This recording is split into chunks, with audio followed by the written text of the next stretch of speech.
teman-teman, kenalin aku Aurelia Ramadhani Prastiawati, aku dari Rombel 3, Prodi Pendidikan Pancasila dan Kewarganegaraan. Pada video kali ini, aku akan membahas mengenai revolusi industri 4.0 dalam kehidupan mahasiswa serta kaitannya dengan konservasi sosial. Saat ini, teknologi telah menjadi bagian yang tidak terpisahkan dari kehidupan sehari-hari.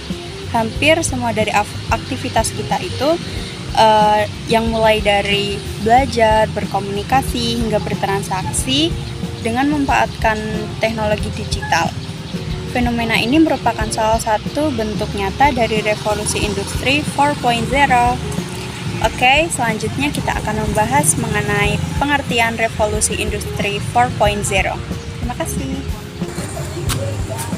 Halo guys, jadi setelah tadi video sudah dijelaskan mengenai revolusi 1.0 sampai 4.0, nah di sini aku akan menjelaskan pengertian revolusi industri 4.0.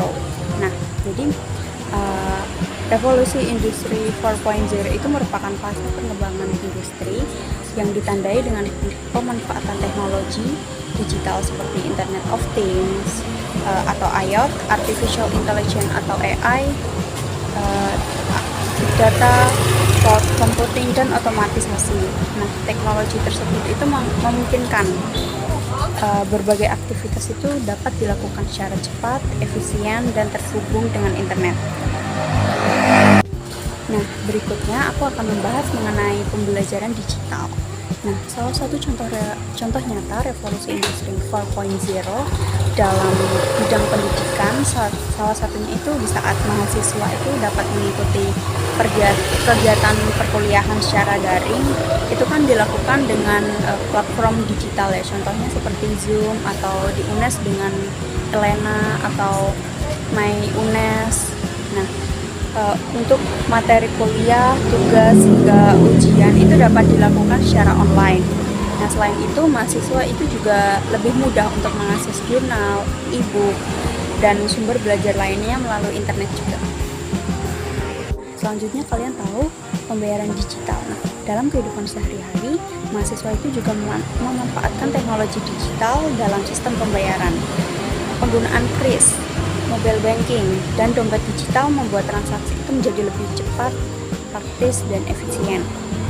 Nah, kini masyarakat tidak perlu lagi membawa uang tunai dalam jumlah yang besar karena pembayaran itu dapat dilakukan melalui smartphone. Nah, revolusi industri 4.0 itu juga terlihat dari berkembangnya e-commerce atau perdagangan elektronik. Nah, mahasiswa itu dapat membeli berbagai kebutuhan melalui marketplace tanpa harus datang langsung ke toko tersebut. Nah, proses pemesanan, pembayaran, hingga pengiriman barang itu dapat dilakukan secara digital. Nah, selanjutnya teknologi digital itu juga telah mengubah cara manusia berkomunikasi. Media sosial memungkinkan informasi tersebar dengan sangat cepat. Nah, mahasiswa dapat berkomunikasi dengan dosen, teman, maupun organisasi secara online ya. Nah, selain itu media sosial juga dapat dimanfaatkan untuk berbagai informasi, promosi usaha, dan membangun jaringan pertemanan. Nah, saat ini kecerdasan buatan atau AI itu semakin banyak digunakan dalam berbagai bidang. AI itu juga dapat membantu kita sebagai mahasiswa untuk mencari referensi, menyusun ide, dan menerjemahkan bahasa hingga mengolah data penelitian. Nah, namun penggunaan AI ini juga harus dibatasi, dan kita itu penggunanya juga harus bijak dan bertanggung jawab agar tidak dapat menimbulkan ketergantungan atau pelanggaran etika akademik, dan kita juga tidak jadi tergantung kepada AI tersebut. Nah, berikutnya dapat dampak positif dan tantangan dalam revolusi industri 4.0 ini, yaitu memberikan banyak manfaat seperti kemudahan akses informasi, efisiensi pekerjaan, dan peningkatan produktivitas.